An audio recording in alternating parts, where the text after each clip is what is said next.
টেস্টের শোধ নিতে এবার ওডিআই সিরিজে জিম্বাবুয়ের বিপক্ষে শক্তিশালী ব্যাটিং অর্ডার নিয়ে মাঠে নামছে বাংলাদেশ ক্রিকেট দল। ওপেনিংয়ে তানজিদ তামিমের সাথে বহাল থাকছেন সৌম্য সরকার। ইনজুরির কারণে খেলতে পারবেন না লিটন, তার জায়গায় সুযোগ পাচ্ছেন আরেক তারকা উইকেট কিপার ব্যাটার। এই সিরিজেও আস্থার নাম মোসাদ্দেক হোসেন সৈকত। সব মিলিয়ে জিম্বাবুয়ের বিপক্ষে প্রথম ম্যাচে কেমন হতে পারে বাংলাদেশের সেরা ব্যাটিং ইউনিট, সেটাই জানবো রিপোর্টে। জিম্বাবুয়ে সফরের শুরুর স্মৃতিটা একেবারে ভালো হয়নি বাংলাদেশের জন্য। সিরিজের একমাত্র টেস্ট হেরেছে ইনিংস ব্যবধানে। সেই সিরিজের বদলা নিতে এবার ওয়ানডে ফরম্যাটে মাঠে নামছে লাল সবুজ প্রতিনিধিরা।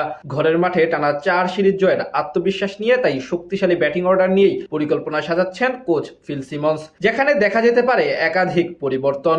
গেল বছরের শেষের দিকে ওয়েস্ট ইন্ডিজকে হারানোর পর একে একে পাকিস্তান, নিউজিল্যান্ড এবং সর্বশেষ প্রথমবারের মতো অস্ট্রেলিয়ার মতো দেশকে ওডিআই সিরিজ লজ্জা দিয়েছে শান্ত মিরাজরা। তবে আগামী বিশ্বকাপে সরাসরি খেলতে চাইলে এই সিরিজটি বেশ গুরুত্বপূর্ণ হতে চলেছে টাইগারদের জন্য।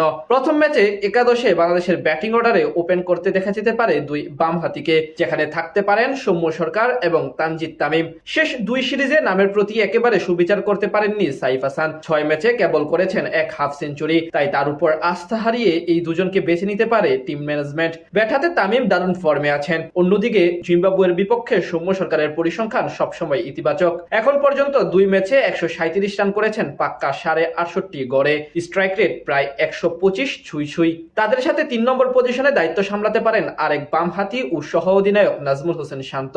বর্তমানে এই সংস্করণে টাইগার দলের সেরা ব্যাটার বলা হয় তাকে। অস্ট্রেলিয়ার বিপক্ষে নিজের শতভাগ দিতে না পারলেও করেছেন 132 রান। জিম্বাবুয়ের বিপক্ষে সিরিজে তার উপর বাড়তি দায়িত্ব থাকবে, এটাই স্বাভাবিক। যেহেতু ইনজুরি পুরোপুরি ঠিক না হওয়ায় প্রথম ম্যাচের একাদশে থাকতে পারবেন না উইকেট কিপার লিটন কুমার দাস, তাই 4 নম্বর পজিশনে আবারও তাওহিদ হৃদয়কে ফেরাতে পারে টিম ম্যানেজমেন্ট। ব্যাট হাতে এই ডানহাতি অবশ্য দারুণ ফর্মে আছেন। অস্ট্রেলিয়ার বিপক্ষে সিরিজে 3 ম্যাচে করেছেন 154 রান, স্ট্রাইক রেটও বেশ মানানসই। তাই জিম্বাবুয়ের বিপক্ষেও তার উপর বাড়তি নজর থাকবে সকলের। তার সাথে মিডল অর্ডারে আরেক আস্থার নাম হতে পারেন মোসাদ্দেক হোসেন সৈকত। গেল সিরিজের দীর্ঘ 4 বছর পর প্রত্যাবর্তন করে দারুণ পারফরমেন্স করেছিলেন এই অলরাউন্ডার। বল এবং ব্যাট দুদিক থেকেই নজর কেড়েছেন সৈকত। 250-র সাথে শিকার করেছেন জোড়া উইকেট।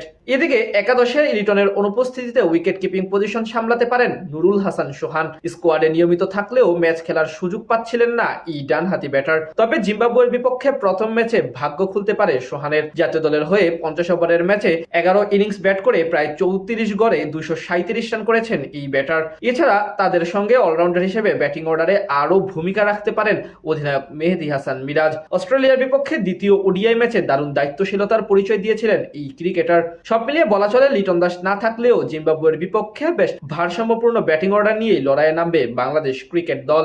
আগামী 6 তারিখ শুরু হবে দুই দলের ওডিআই সিরিজ। দুই দল 3টি ওয়ানডে ম্যাচ খেলবে।